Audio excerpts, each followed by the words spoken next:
and welcome to another episode of Such a Nightmare, Conversations about Horror. My name is Katherine Troyer, and joining me is Anthony Tresca. Hello there. This is a podcast devoted to thoughtful discussions about that fine line between the horrific and the horrible. Each episode looks at a specific horror text that is, for better or worse, giving us nightmares. And we are so excited to have you join us for our episode today over 2006's Black Xmas.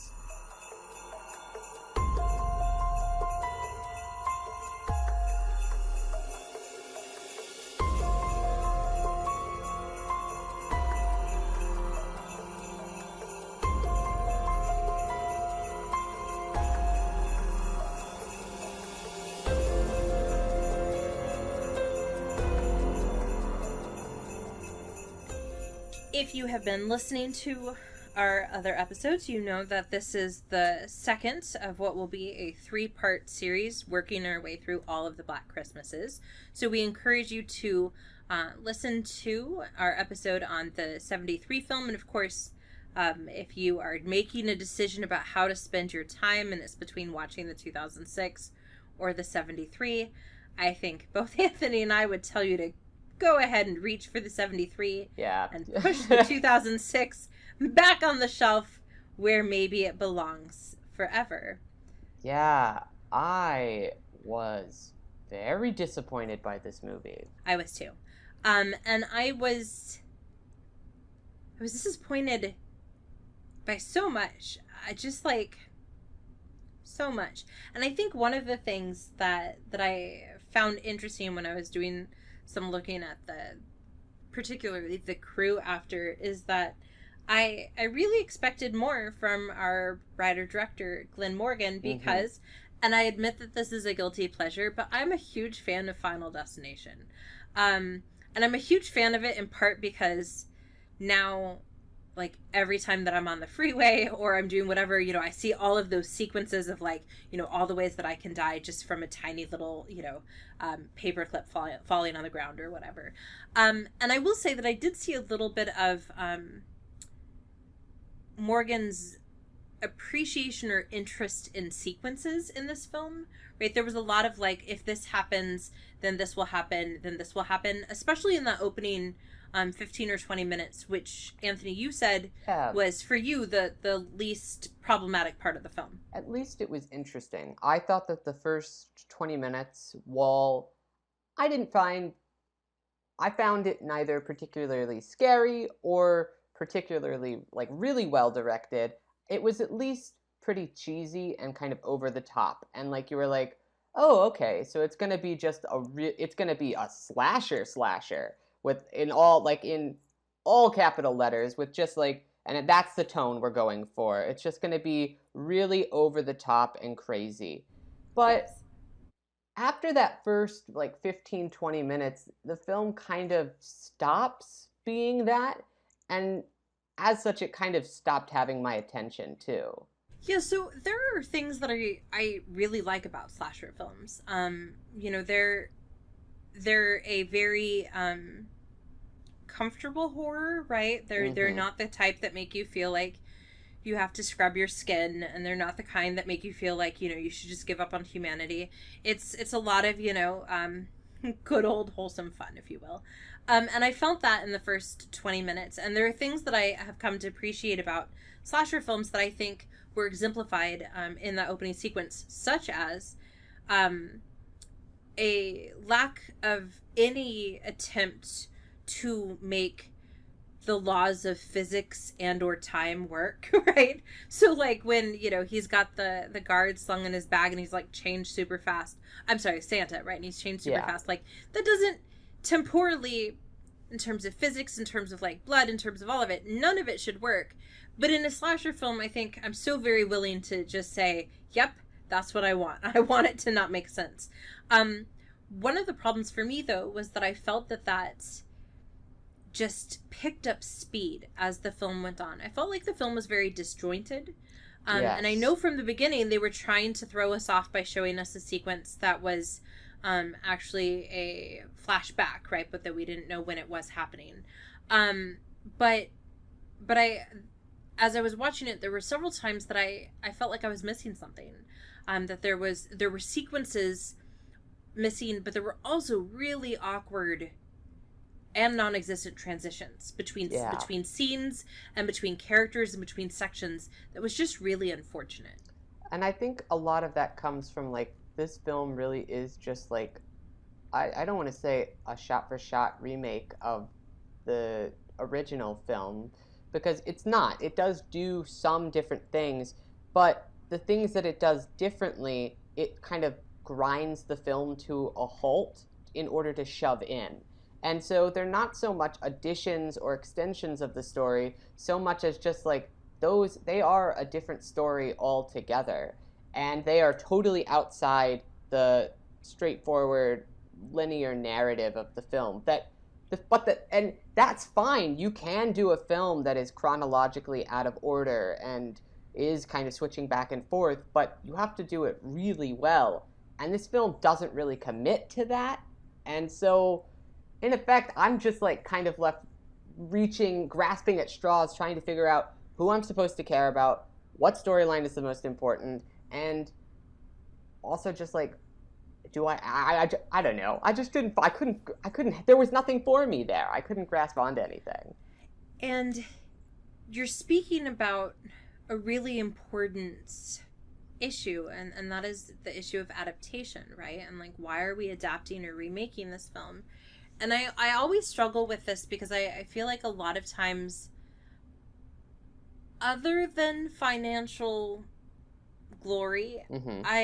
I don't know why certain films I don't know why certain projects get taken on, right? Like, I'm Yeah. not sure what they anticipated happening with the 2006 film if they weren't going to have the magic of the 73 but were expecting the success of the 73. And there have been exceptions. Like, I think Invisible Man, which we had an episode on, I thought that was a fantastic adaptation because it was a true adaptation. It was less of a remake. It was more of an adaptation. Yeah. It was all about the spirit of things, and about like that core nugget of the theme.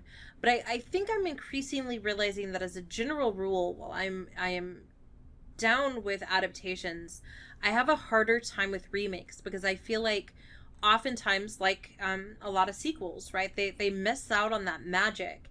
And so you're right, there it wasn't a shot by shot, but there was enough homage to the original with all of these weird intrusions stuck on. And so um it just felt like there were all of these weird appendages that Mm-hmm. didn't make sense. And there's a lot of stuff, particularly in the first half of the film, that really doesn't textually make sense independent of the 1973 film, and yet it doesn't give you the context that you need to really like be able to understand or get invested in the story. It just kind of expects you to go along with it, which was very frustrating because I had watched these films a couple of weeks apart and I still was even having trouble kind of following what they were expecting me to remember from the first film. I was like, oh, yeah, okay, I guess. Well, but actually, excuse me. Billy then is the character they expect us to know the name of, is who is the villain, and that is never mentioned in the 1973 version. That is something that was picked up in folklore from the director who named it, and then was appropriated by the fan community. And they have that throughout a lot of the film, and they just kind of expect the audience to know it. And I don't know. I just was like, what is going on here? And I think here is a good place to talk about that. I think one of the film's weakest elements Mm, was the development of the Billy character. agreed. Absolutely. So I wanted to, for continuity's sake, continue us by thinking of all three Black Christmases through Carol Clover's lens, in Her Body Himself, gender in the slasher film. And I think that this is a good place to kind of talk about her ideas about the killer. And she begins actually her discussion she actually begins her discussion about the killer by going to Psycho and talking about, and she says, the notion of a killer propelled by a psychosexual fury, more particularly a male in gender distress, has proved a durable one. And then she says, Norman Bates, of course, is a good example, but we have Texas Chainsaw Massacre and some other ones. And later says even killers whose childhood is not immediately at issue and who display no overt gender confusion are often sexually disturbed. And I don't, it almost felt like they were like, oh, well, we got to have, something in there. And the whole, like, the backstory and the incest, which I have said time and again, I would be okay 100% with that dying as a trope within horror. I think it's just time to set it free. It just, it was disgusting and it was unnecessary. Like, I don't think it added to anything, and I actually think that having a backstory detracted. I think it was much more disturbing to not know who was stalking the sorority house in the 73 and realizing that it wasn't Peter. Oh, dear heavens, they're still in the house and we don't know what's going to happen next, right? Like, to me, that was just so much more disturbing than this, like, flashback sequence and, like, family unit and all that stuff. Yeah, because, and I think this represents a core difference between the 1973 film and the 2006 film, is that the 1973 film, as we discussed on that episode, is largely disaffirmative because of that ending and because of it shows how all of these systems have failed to protect this house and the girls who live there.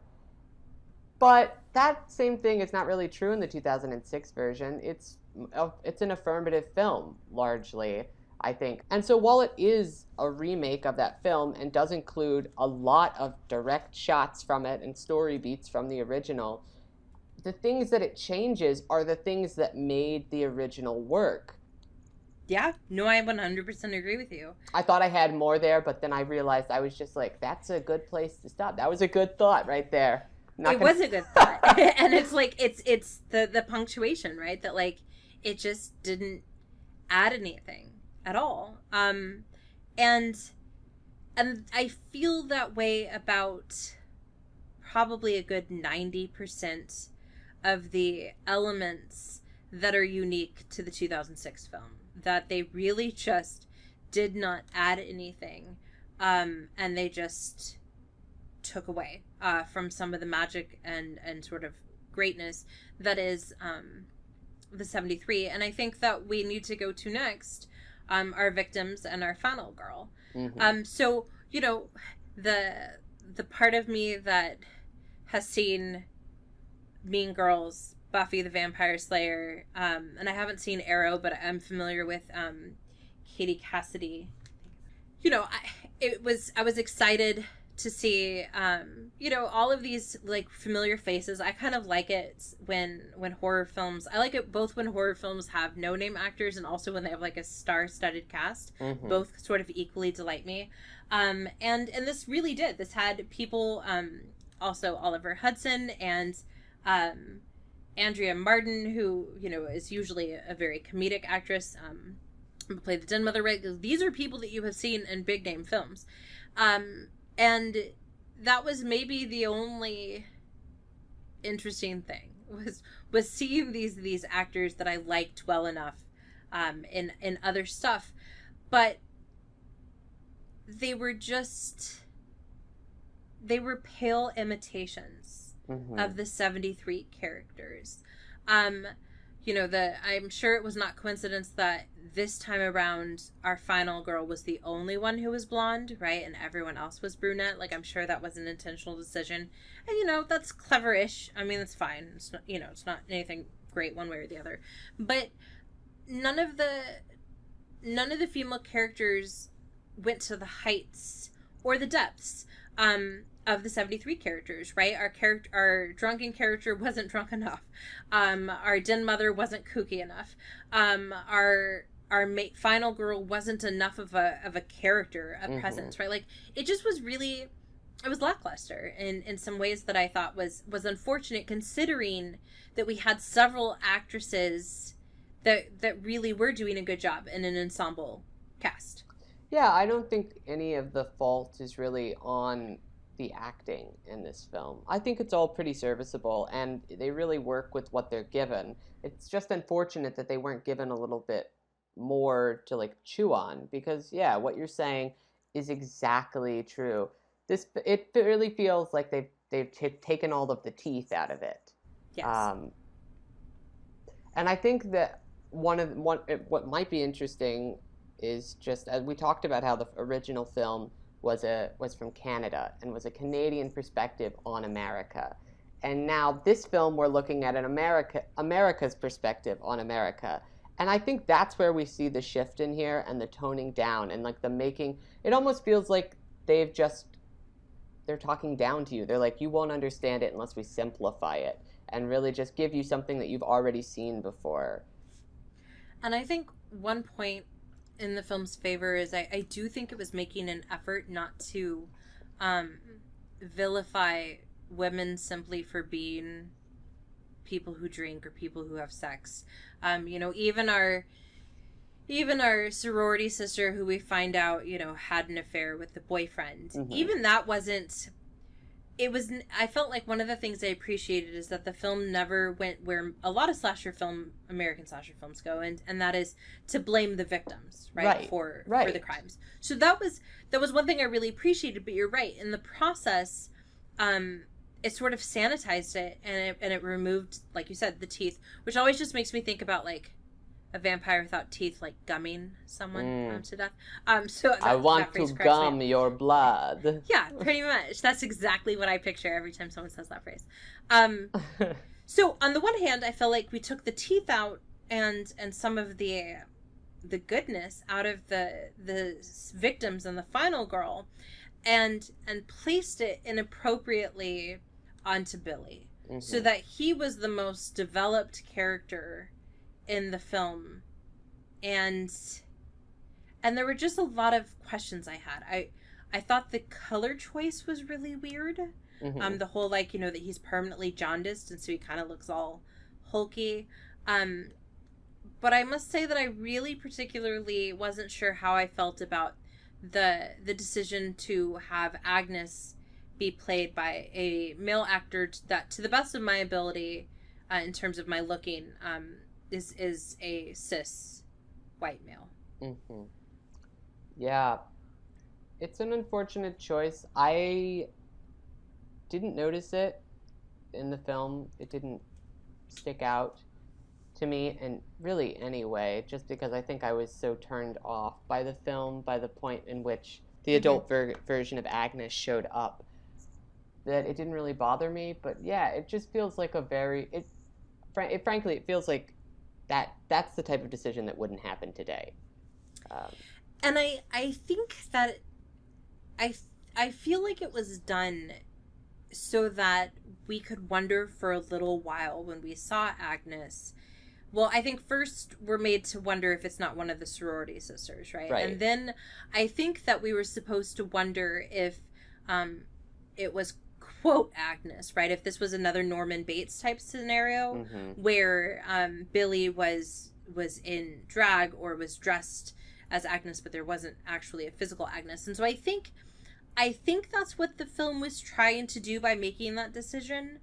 And so in that respect, I think it was clever to throw off our thoughts that it was, you know, Billy in drag, but I don't know if I'm making too smart of a decision for the film. Yeah, I feel like that is a lot of reading into the film and justification that is required in order to get that to that point that the film does not provide.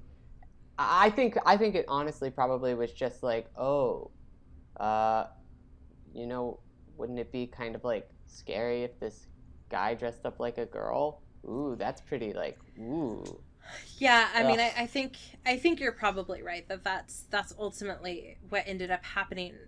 And regardless of intention, the affect, the consequence, is one that I'm very firmly not behind, and that is the idea that when we have someone who is a killer in this capacity, it is always because they are a freak.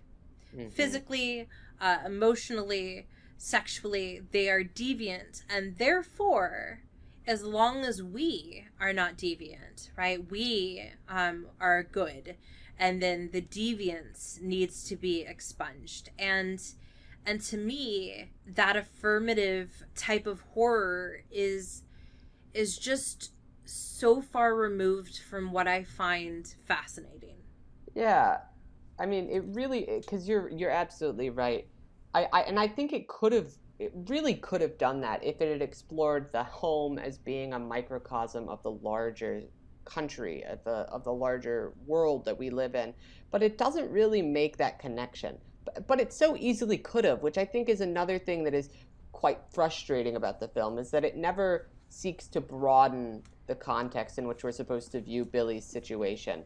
Because the it would have been a really wonderful opportunity to view the parental figures as being, I don't, these, like, as being the consequences of the larger society and the systems of oppression that are placed on people, particularly people like, in this case, Billy, who would have had a disability. And so it could have been really interestingly done, and it could have led to some commentary, but instead it chooses to go down this individualistic route that's just like, one bad apple, look at this, just kill the guy with the Christmas tree, and then everything will be fine. Yes, and I think that, to go back to your phrasing of removing the teeth of things, there is potentially something so interesting. One of my favorite parts, and it's not long at all, in Clover's article, is unsurprisingly the part about place and about the discussion of the terrible place, and I think that the 73 film introduced us to some really fascinating concepts about penetration and borders and boundaries, and the idea of the home and the female body and the relationship between them. And this film just gave us the, like, traditional terrible place where they're scurrying up and down the walls, right? Mm-hmm. Where, the victims feel safe originally, but then they prove not to be, and the killers seem to be intimately aware of this space in a way that the victims aren't. Mm-hmm. And I think it's so much more interesting when it has the opportunity to become a bigger metaphor for concepts of the home and family and society. Mm-hmm. And you're right, this was very much a, like, there was a bad mom, and from the beginning she was not a great mom, and then she became not a great wife, and then she became an even worse mom, and then she became, like, that's not that Yeah. that's just an isolated incident. Again, like you said, there were moments that you thought it was going to go further, like, why was the dad, why introduce the idea that the dad was in the military, right? Like, we could have done something with the idea of, like, stopgap, right? And what's it mean to be in this liminal space? Like, there were so many things we could have done, and I just don't understand why you would introduce them at all if you're not going to use them. Yeah, if you're not going to pay them off in a really satisfying way. I was thinking about, while you were talking about that and reading Clover's depiction of a slasher, a lot of our conversation in the previous episode was about how, can Black Christmas really be considered the birth of the slasher film? And we kind of weren't able to really answer that question, because it's just yes and no. It's not the same slasher film that is described here, because that one is clearly using Halloween as the starting point. And I think that's the difference here, is the 1973 Black Christmas was still helping to make and define the slasher genre, whereas this Black Christmas is firmly just, it is a slasher, and that is all it is. It is a slasher in every sense of that word. It fits all of the criterion, technically, but there is nothing else there. I think that's a really good way to think about it, that it's trapped in the mold. Yeah. And there's almost no chance for it to get out. And when we get to our episode on the 2019 version, we can talk about the fact that when films do try to emerge, oftentimes the audience response is not very pleased. So there is something about this model and about this formula that people really like. And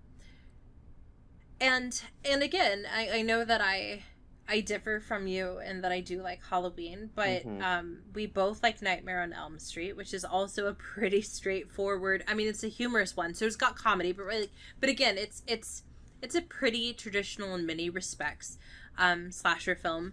There are other ones that, to varying degrees, that you and I like. I'm a big fan of Scream, and I know you're at least a I really like Scream. yeah.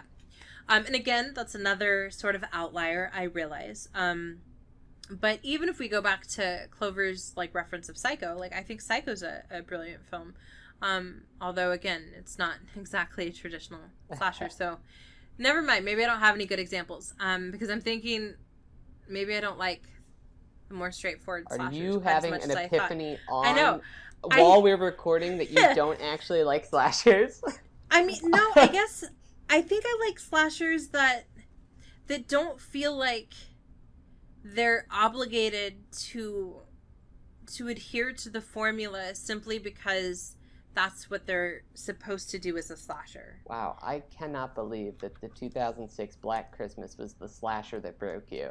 I know. I That's this is not what I was expecting well, when we went in to record this episode. because I know it's just I'm thinking about like I'm not well, so some of it is I'm not a big fan of some of those earlier ones. And again, I realize that this goes against what most people who are listening to this podcast will want to hear, but I'm not a big fan of Texas Chainsaw. I like it better than Friday the 13th, I think.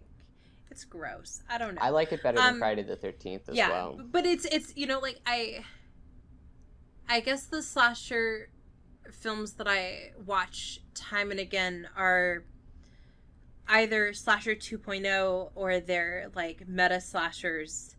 Yeah, perhaps this is a genre best served in conjunction with something else.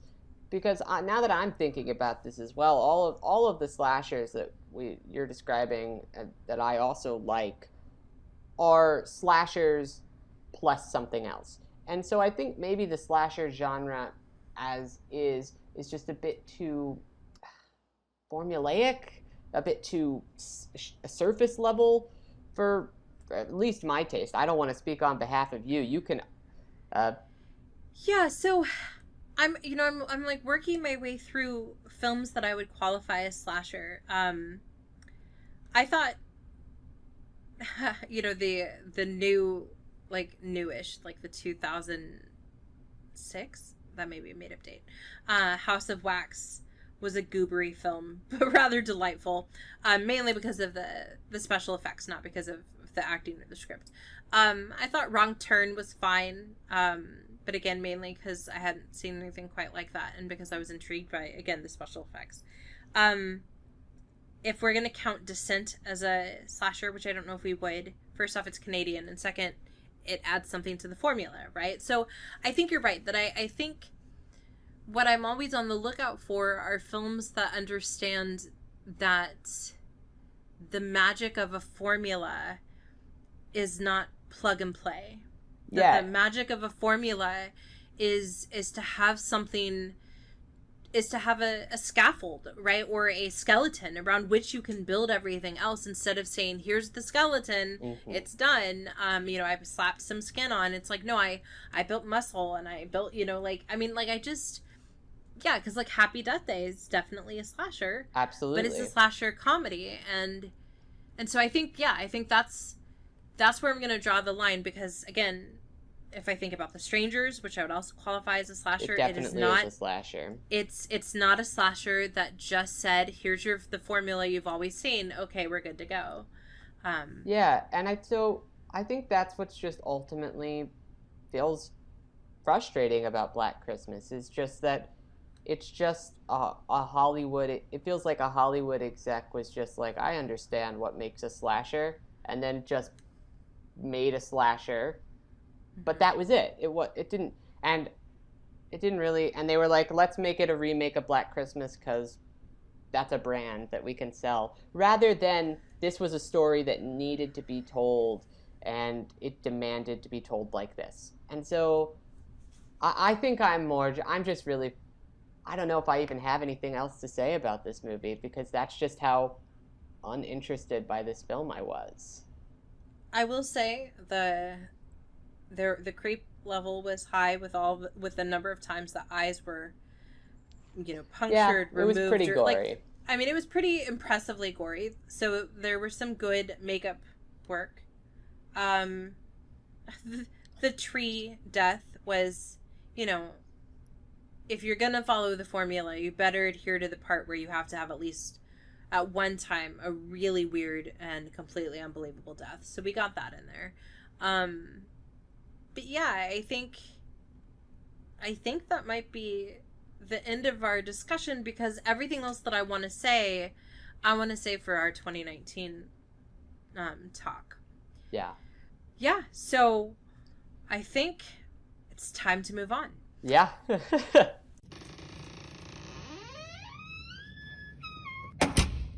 Thank you so very much for joining us. Our next episode will be on The 2019 version of Black Christmas. bum bum bum. Yeah. So we hope that you will listen to that episode, which will be a spooktacular episode as it will release on Christmas Day. Mm-hmm. In the meantime, we encourage you to follow all of our social medias, which are linked in the description, and be sure to just go ahead and rate and review this podcast wherever you get your podcast from. And while you're at it, why not recommend us to a friend?